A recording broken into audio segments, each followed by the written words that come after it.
Hello students, so this is your EVS class and today we are going to start the topic simple machines of unit C. Okay, so let's see what is written. A machine is a device that makes our work easier. Machine is a device which helps us to make our work easy. Okay, and a machine that has only one or two parts, it is called simple machines. All those machines who have only one or two parts, that machines are called simple machines. Okay, a simple machine can do following things. So first is it can change the direction of effort. Means suppose if you have to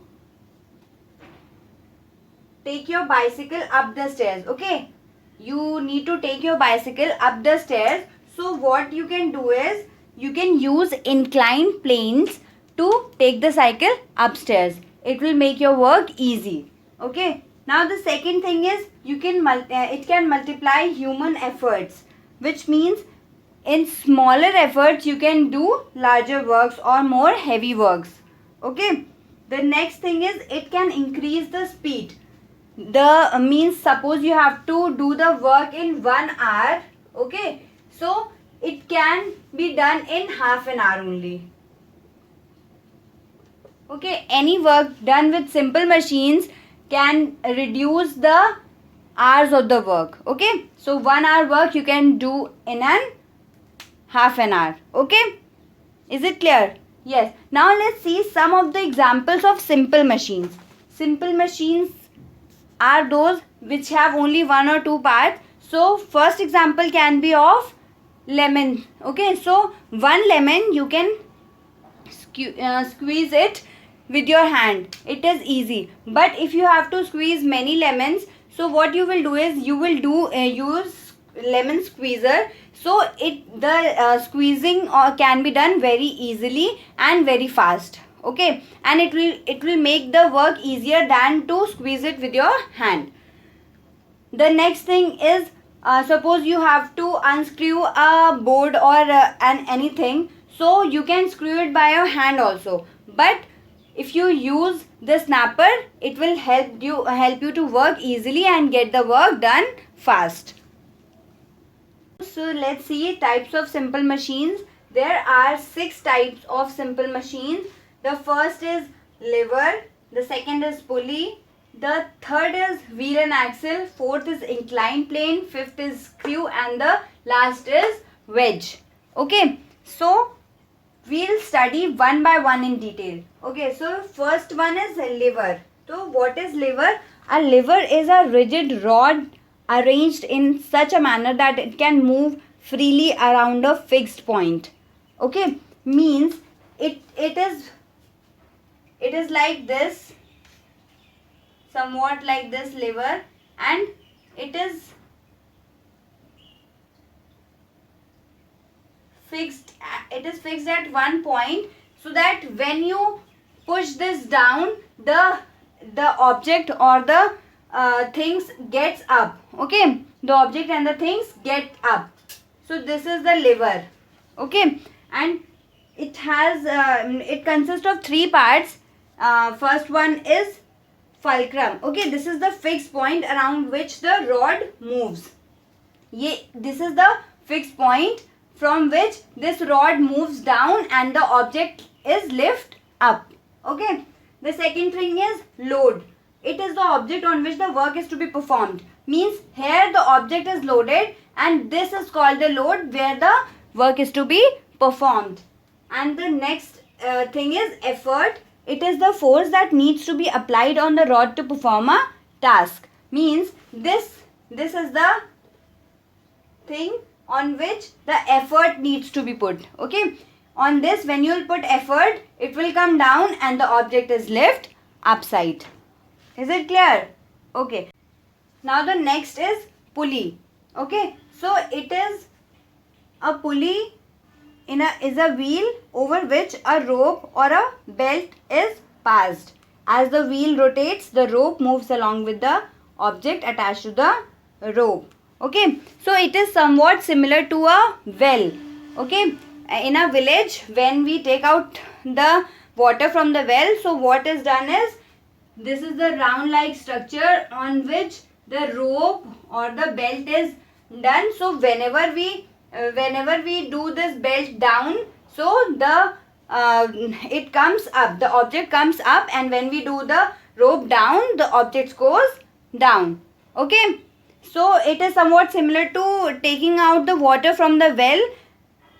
The next is wheel and axle. Okay, so a wheel is connected to a rod. Wheel and axle is this, somewhat like this structure.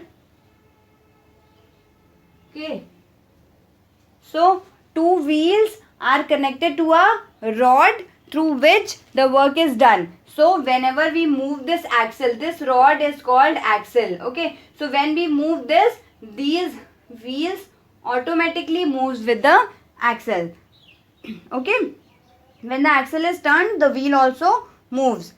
So because of this wheel and axle, the distance means greater distance can be travelled easily and fast. Okay, we use these wheels in cars, trains, trucks. Okay, now the next is inclined plane. Inclined plane is somewhat like this structure.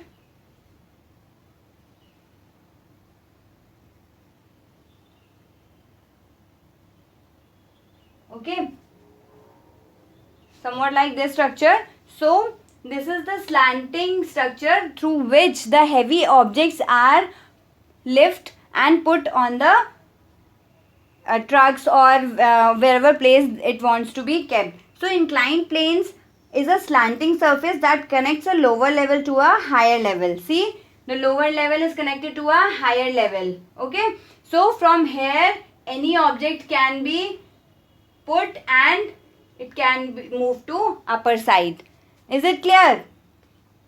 Okay, so for example, a wooden plank helps raising a heavy box into a truck by simply pushing it over. Okay, so here suppose one truck is standing. So what can be done is this inclined plane helps to upload the things or the objects on the truck easily by pushing it.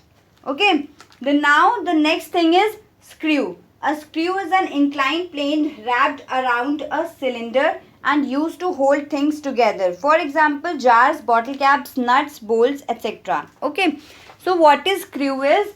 Screw is this.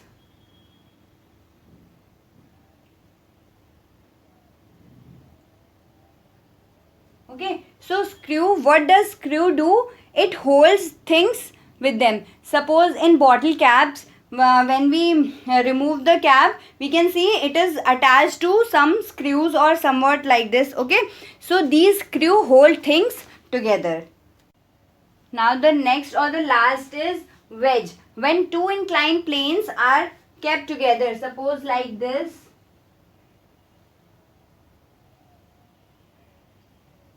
Okay, so it makes a triangle like structure and it they are kept back to back and we get a wedge. When we'll put two inclined planes together, then we'll get a wedge.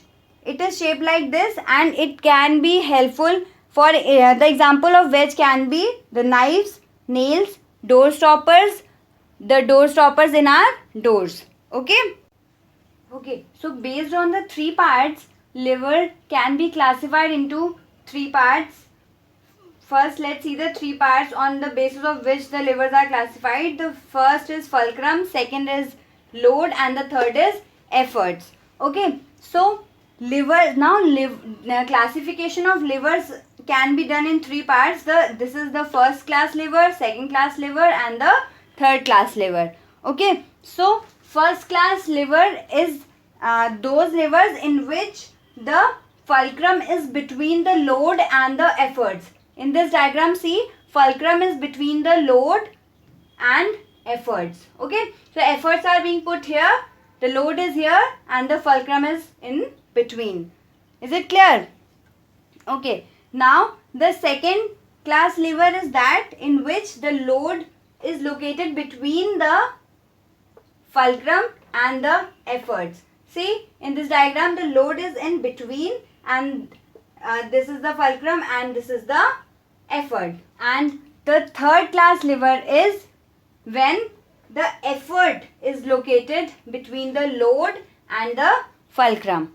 Okay, can you see in this diagram? The effort is in between, the effort is being applied in between the fulcrum and the load. So that is why it is called third class lever. Okay, now let's see the examples.